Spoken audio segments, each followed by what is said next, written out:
So, one of my favorite things is to find shortcuts, easier ways that I can get stuff done. So, I'm not a fan of cleaning. And if you know me, you know that's true. So, I'm constantly looking for easier ways to keep my home neater and more put away. So, today I am going to share with you my favorite hack for keeping a neater home.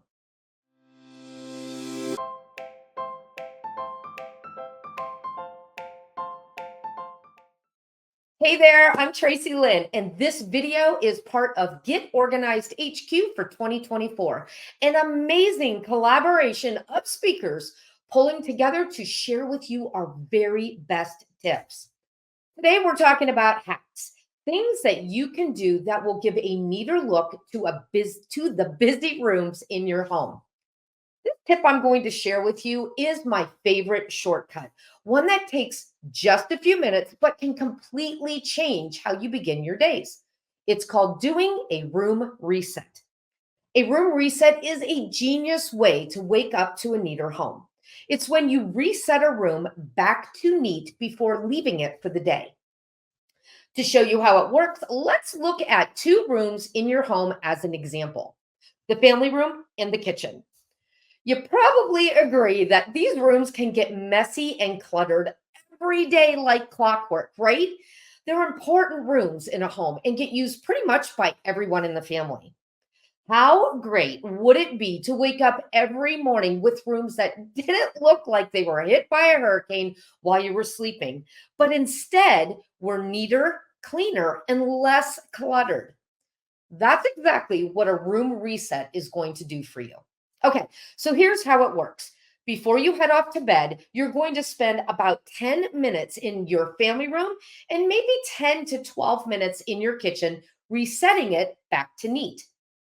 The good news is a room reset basically takes 4 steps, and those steps can make a big difference in how you start your day. All right, let's map it out. Step number one: gather up any trash or recyclables in the room you're working on and throw them away. Step number two: gather up anything you see that belongs in another room. Like shoes go in the mudroom, dirty laundry goes in the laundry room, your son's hoodie goes in his bedroom, things like that. I like to put all those things inside of a laundry basket. I just throw them all in the basket, and you're going to deal with them in just a bit. Step number three: for anything that's left that belongs in the room, go ahead and put it away. So if you're working in the family room, throw pillows that are laying on the floor can go back on the couch. The remote controls can go in the container where you keep them. Any throw blankets can go in the cabinet where you keep them. If you're working in the kitchen, dirty dishes can go in the dishwasher. Food containers can go back in the fridge or the pantry. Chairs can get pushed into the kitchen table. Step number four: you're going to finish up by any items that you've gathered in your laundry basket that belong in another room. You're just going to take that laundry basket, walk your home, and either put those items away or drop them off. Okay, so drop off simply means if you have things in the basket that belong to your kids that are old enough to put their own things away, just drop them off outside of the bedroom door and let them know those are your things. Please put them away. It just makes that job a little easier, gives them a bit more responsibility in helping you keep a neater home. So, if you've never done a room reset before, it may take you a little bit longer to get the hang of it in the beginning. So, you might want to plan on about 15 minutes for each room. But as you turn this new approach into one of your clutter free habits, you can usually do a room reset in 10 minutes or less. And 10 minutes is worth the time so you can wake up to a less messy space. Room resets are so great. You can do them in just about every room of your home. So I do a room reset in my home office. When I'm finished working for the day, reset everything back to neat. So when I come in the next day to start my day of work, I am greeted with a neat and tidy space. I do a room reset in my bedroom every morning when I wake up. So when I go to bed each night, I walk into a cozy room that's warm and inviting. I even do a room reset in the bathroom every time I use it.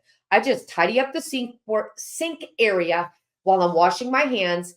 And those few seconds to do the bathroom reset make a huge difference in that room. My best advice for you is to start with the family room and the kitchen.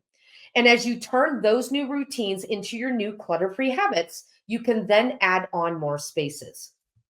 To make it even easier, you can list out a few things you want to do for your reset so you could just follow along to your list, getting that task done more quickly. And if you're not sure what to list out, don't worry. I have a list for you on the family room and the kitchen, and a blank list that you can customize for any additional rooms you want to add. And you can grab these for free by using the link down below. Room resets are an easy way to keep your home neater and more put away. Okay, I hope you enjoyed this super simple but life-changing hack for your home. Be sure to watch all the other videos in this fun collaboration for the Organized HQ 2024. Click the link below to see all the videos so you can pick and choose which ones you want to watch, or you can watch them all. Thank you for watching. My name is Tracy Lynn from declutterinminutes.com. Take care and happy decluttering. Bye, everybody.